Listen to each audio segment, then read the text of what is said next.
नमस्कार। आज मैं इस वीडियो के माध्यम से आपको एसएनए में बल्क पेमेंट कैसे की जाती है इसके बारे में जानकारी साझा करूंगी। पिछले वीडियो में हमने सिंगल वेंडर पेमेंट किया था। आज हम बल्क पेमेंट करेंगे। Bulk customisation in PFMS. How to add bulk vendor in PFMS. तो सबसे पहले जो हमारे ये जो मेनू है, इसमें जो मास्टर मेनू है, पहले भी हमने मास्टर मेनू से वेंडर क्रिएट किए थे। तो अब हमने उन्हीं वेंडर्स को, जैसे एक से ज़्यादा जो भी वेंडर्स हैं हमारे, उनको कैसे एक साथ हम पेमेंट करेंगे।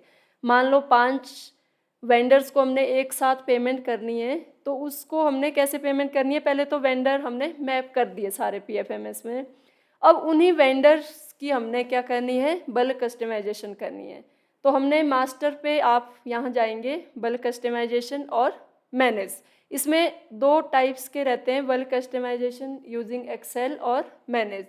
और जो ये एक्सेल वाला है ये थोड़ा लंबा मेथड है, इसमें हमें दोबारा से सारी एक्सरसाइज करनी पड़ती है, इसलिए हम क्या करेंगे, मैनेज वाला ऑप्शन चूज़ करेंगे। तो आप मैनेज मेनू पे गए, क्लिक किया, इस टाइप से आपके सामने कुछ ये जो विंडो है दिखेगी। अब हम सबसे पहले यहाँ देखेंगे, आप आजकल ये चेक, डीडी, आरटीजीएस और ईसीएस आ रहा है, ये हमने हटाना है। तो हम क्या करेंगे, यहाँ पे हम एडवांस पे जाएंगे और दोबारा से आप एक्सपेंडिचर में जाएंगे। फिर ये 2 ही ऑप्शन रहेगी आपके पास, डिजिटल सिग्नेचर और प्रिंट एडवाइस।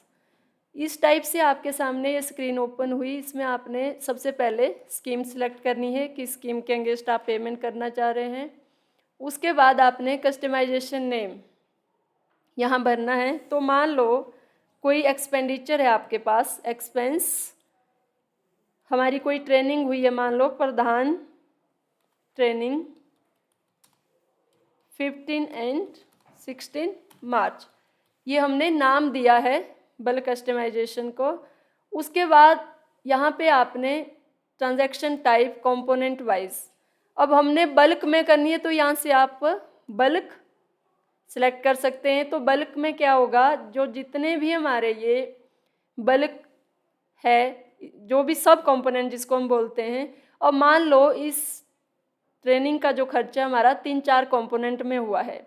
अगर हम सिंगल वेंडर करते हैं तो वो सिंगल वेंडर एक ही कंपोनेंट में हम एक टाइम में पेमेंट करते हैं। तो बल्क में आप यहाँ से आप सिलेक्ट करेंगे मेनू, ट्रेनिंग प्रोग्राम। मान लो इसमें कोई इंस्टीट्यूशनल स्ट्रक्चर भी बना है, इसके भी कोई पेमेंट पेंडिंग है, तो हमने ये भी सब कंपोनेंट उठा लिया। और इसके अलावा कोई आईईसी एक्टिविटी आपने की है तो ये भी हमने कंपोनेंट सेलेक्ट कर दिए। मतलब आपके पास मल्टीपल ऑप्शन रहती है कि कितने कंपोनेंट में आपने पेमेंट करनी है वन टाइम में। तो ये सिलेक्ट कर दिया हमने। उसके बाद डिफ़ॉल्ट अमाउंट आप छोड़ देंगे, क्योंकि ये तब होता है जब सभी वेंडर्स को आपने सेम अमाउंट देना है। तो आप यहाँ पे 300, 600, 6000 जो भी है वो टाइप कर सकते हैं। इसको बाद में हम एडिट भी कर सकते हैं। तो ये यहाँ से अब मान लो मेरी जो ऑप्शन है वो है प्रिंट एडवाइस, मतलब जो भी पीपीए मैं जनरेट करूँगी वो थ्रू प्रिंट बैंक को जाएगा। तो ये ऑप्शन आपने सिलेक्ट कर दी। उसके बाद अब ये जो पेमेंट है 15 और 16 मार्च का जो एक्सपेंडिचर है हमारा, वेंडर कौन है इसमें, अब हमने वेंडर भी सिलेक्ट कर देने हैं इधर से, जो आपने ऑलरेडी पीएफएमएस में मैप्ड किए होंगे।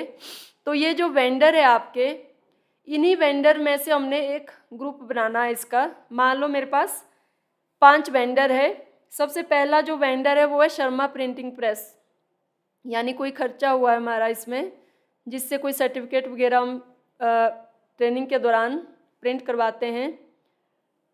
उसके बाद उत्तम फोटो स्टूडियो, मतलब जो जो भी आपके वेंडर है आपने यहाँ से वो सिलेक्ट करने हैं, जितने भी वेंडर है आपके जिसको आपने पेमेंट करनी है ये आपने सिलेक्ट कर दिए। कोई फैकल्टी है आपका, फैकल्टी चार्जेस है, तो फैकल्टी के नेम जो भी होंगे आपके वेंडर, उनको भी आप यहाँ से सिलेक्ट करोगे।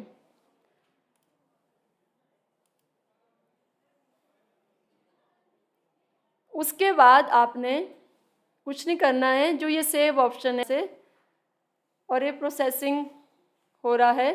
अब ये रिकॉर्ड सेव सक्सेसफुली, आपके सामने देखो ये मैसेज आ गया जो हमने अभी वेंडर बल्क वाले किए। ये है एक्सपेंडिचर, ये जो जितने भी आपके पास वेंडर शो हो रहे हैं इधर ब्लू लाइन, ये 1 2 3 4 5 6 7 जितने भी पेज है ये सारे हमारे बल्क वाली पेमेंट है जिनको हमने बल्क में पेमेंट की हुई है। अब ये तो था बल्क कस्टमाइजेशन आपने कैसे करनी है SNA में, ये हो गया। अब इन्हीं वेंडर को हमने मान लो पेमेंट करनी है आज की डेट में, तो पहले तो हम मास्टर पे गए, हमने बल्क कस्टमाइजेशन कर ली। उसके बाद आपने सेकंड स्टेप जो है आपका पेमेंट का, हो जाएंगे आप एक्सपेंडिचर में। एक्सपेंडिचर पे गए आप और ऐड न्यू करने के बाद ये इस टाइप से आपके सामने स्क्रीन ओपन हो रही है। जो ये वाली ऑप्शन है ये है हमारी सिंगल वेंडर की। अब हमने करनी है एक से ज़्यादा वेंडर है हमारे पास, उनको एक साथ हमने इकट्ठे पेमेंट करनी है। तो ये जो कस्टमाइजेशन नेम के नीचे आपके सामने रेड जो ये शो हो रहे हैं, ये सारे हमारे बल्क कस्टमाइजेशन वाले हैं ग्रुप में जिनको हमने पेमेंट की है। अब हमने किया था अभी एक्सपेंडिचर प्रदान ट्रेनिंग 15 और 16 मार्च, तो इसके ऊपर हम क्लिक करेंगे। ये इस टाइप से आपके सामने स्क्रीन शो होगी। इसी में सेम अपना स्कीम नेम सेलेक्ट कर दिया पहले से हमने, और ये अकाउंट नंबर उसी स्कीम का आपके सामने हाईलाइट हो रहा है क्योंकि हमने बल्क जब करा था कस्टमाइजेशन की थी उस टाइम ये किया था। अब हमारे सामने अवेलेबल बैलेंस भी आ रहा है, इस टाइम शो हो रहा है कि आपके पास कितना बैलेंस है। यहाँ पे आपने लेटर नेम जो आपका ऑफिस ऑर्डर होता है, जिस भी RTGS के अगेंस्ट आप पेमेंट कर रहे हैं उस फाइल का नाम लिख सकते हैं आप इसमें, जो भी आपके फाइल नेम रहेगा।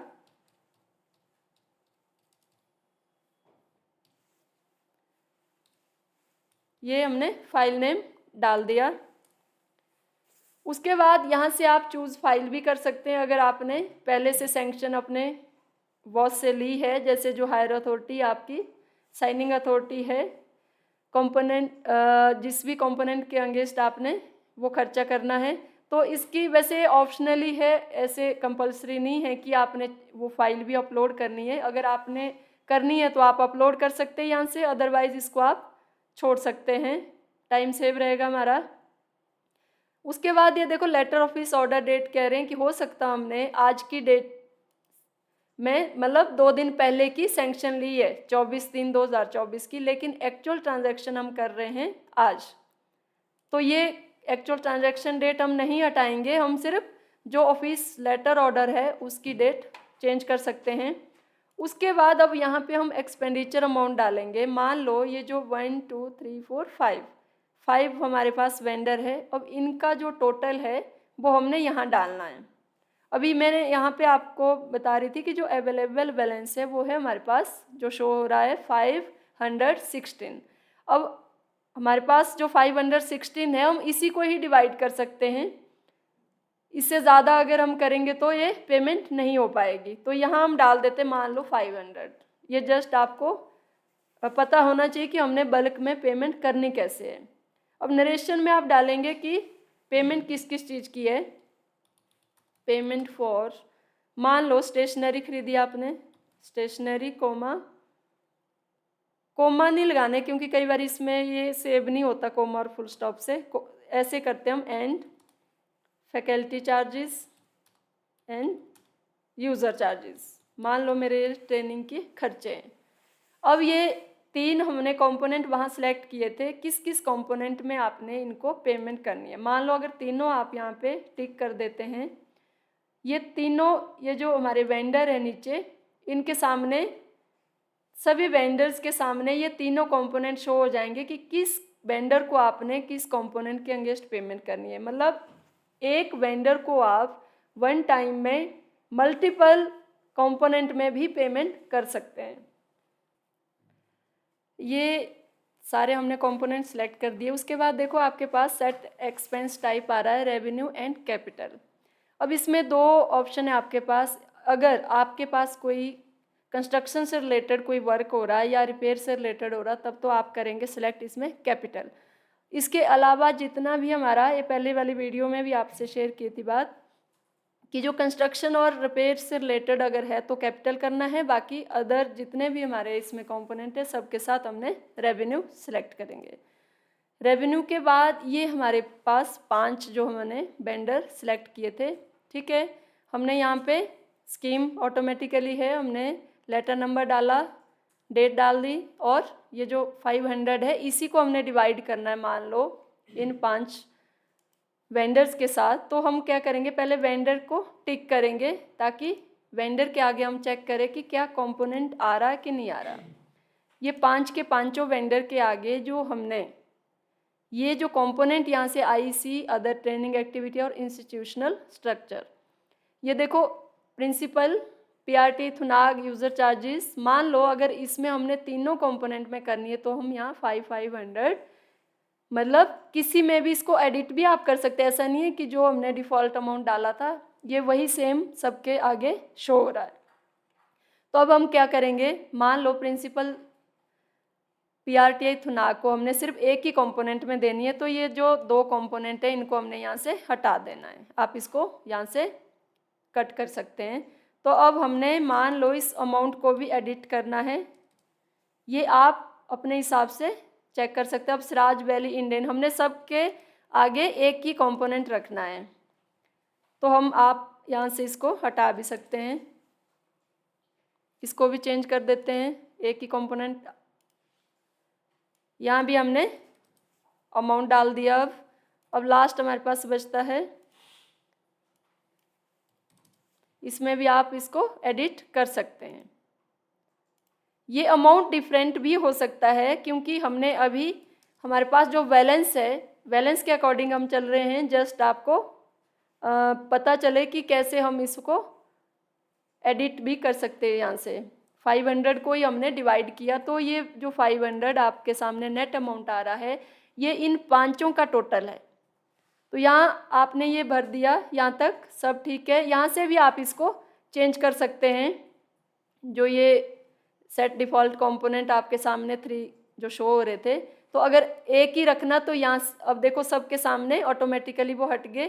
तो अब आप इसको फिर से, अब एक ही कंपोनेंट सब वेंडर के आगे शो हो रहा है, इसको आप फिर से फिलअप कर सकते हैं। ये एडिटिंग रहेगी, इसमें आप मॉडिफाई कर सकते हैं, इसको अमाउंट कम ज़्यादा हो सकता है। अब हम इसको करेंगे यहाँ से सबमिट।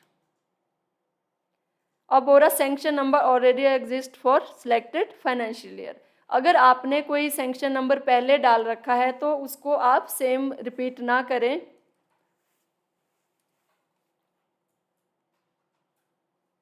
सैंक्शन नंबर सबका अलग अलग होना चाहिए।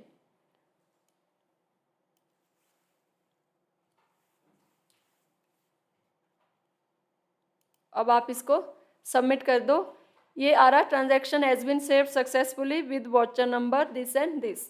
ये ऑटोमेटिकली इसका जो वाउचर नंबर है क्रिएट होता है। आप यस करेंगे, उसके बाद पूछ रहा है fund expenditure saved successfully, do you want to proceed with pay detail. अगर आपने सही भरा है तो आप क्या करेंगे, इसको यस। अगर अभी भी आपको लगता है कि कोई मॉडिफिकेशन रहती है तो आप नो करके इसको बैक भी कर सकते हैं। अब देखो आपके सामने जो 5 के 5 वेंडर हैं उनके अकाउंट नंबर भी शो हो रहे हैं, टोटल अमाउंट भी शो हो रहा है, आपने कितना कितना अमाउंट इनको पेमेंट करनी है, और इंस्ट्रूमेंट टाइप। यहाँ से आप करेंगे इसको नेक्स्ट। नेक्स्ट के बाद ये सारी डिटेल आपके सामने शो हो रही है, account number, IFSC code, amount, date, कब आपने इसको सैंक्शन की थी। नरेशन फॉर पासबुक है, अगर आप इसको खाली भी छोड़ेंगे तो कुछ नहीं है, अगर ओके ओके भी लिखेंगे इधर, ये जस्ट फिलअप करने के लिए है। उसके बाद आप यहाँ से इसको करेंगे कंफर्म, यानी कि जो हमारी ये पेमेंट है वो पे डिटेल सेव सक्सेसफुली। फिर आप इसको नेक्स्ट करते रहेंगे जब तक सेव नहीं होती।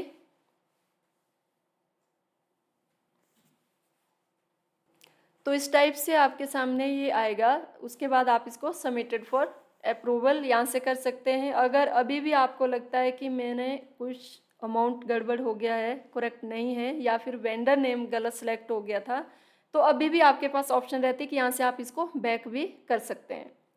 तो यहाँ से आप सबमिटेड फॉर अप्रूवल करेंगे और उसके बाद जो ये हमारी ट्रांजैक्शन है ये इस आईडी से जाके अब अप्रूवल वाली आईडी में मिलेगी आपको, और जो अप्रूवल वाली आईडी है वहाँ से सिर्फ हमने इसको अप्रूव करना है जस्ट।